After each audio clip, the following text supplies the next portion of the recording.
Doctor గారు safe పీరియడ్లో కూడా గర్భం రావచ్చా? సేఫ్ పీరియడ్ అంటే మెన్సెస్ అయిన రోజు నుంచి 10వ రోజు వరకు సేఫ్ పీరియడ్ అంతా ఉంది. అలాగే 17వ రోజు 18వ రోజు నుంచి మెన్సెస్ వరకు సేఫ్ పీరియడ్ అంతా ఉంది. ఆ రోజుల్లో జనరల్గా 80% కేసులు రాదు, 20% కేసులు రావడానికి అవకాశం. ఇప్పుడు మెన్సెస్ టైంలో జనరల్గా అన్నం విడుదల ఉండదు, ఉన్నప్పటికీ గర్భం మాత్రం రాదు.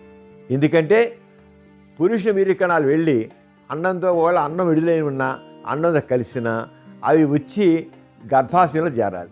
మెన్సెస్ టైంలో ఆ ఈ గర్భాశయం లోపల ఎండోమెట్రియం ఆ పొర ఊడిపోతుంది, కొత్త పొర మళ్ళీ 15 రోజులు పడుతుంది. ఆ 15 రోజులు పడితే ఇది వెంటనే ఈ వారం రోజుల గర్భం రాదు. ఎలా వస్తుంది? ఆ జైగోట్ వచ్చి అక్కడ ఇంప్లాంట్ అయ్యి ఉండడానికి స్థలం లేదు, ఉండదు, ఆ రకం ఫీల్డ్ లేదు అక్కడ.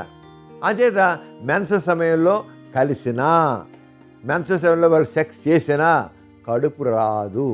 కొంతమందికి మెన్సెస్కి మధ్య కొద్ది బ్లీడింగ్ పడుతుంది, ఆ రోజుల్లో వస్తే రావచ్చు. అప్పుడు అనుకోవచ్చు ఇది మెన్సెస్ బ్లడ్ లాగా వస్తుంది కదా, రాదని అనుకో. ఆ టైంలో వస్తే మాత్రం గర్భం రావడానికి అవకాశం ఉంది. కానీ రియల్ మెన్సెస్ అయినట్టే మాత్రం 5th డే, ఫస్ట్ డే నుంచి 5th డే వరకు మాత్రం గర్భం వచ్చే అవకాశం లేదు.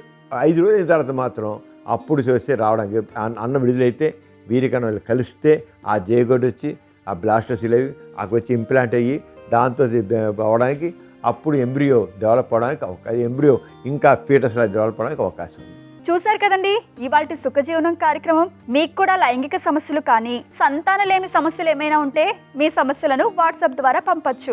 8008532087 అనే నెంబర్కి వాట్సాప్ చేయండి.